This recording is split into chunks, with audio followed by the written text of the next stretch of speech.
mani di amore.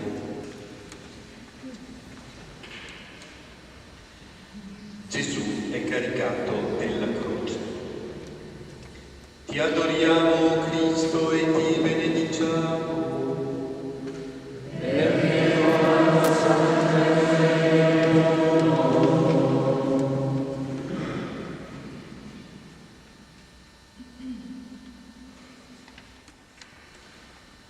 Disse Gesù: chi avrà perduto la sua vita per causa mia, verrà.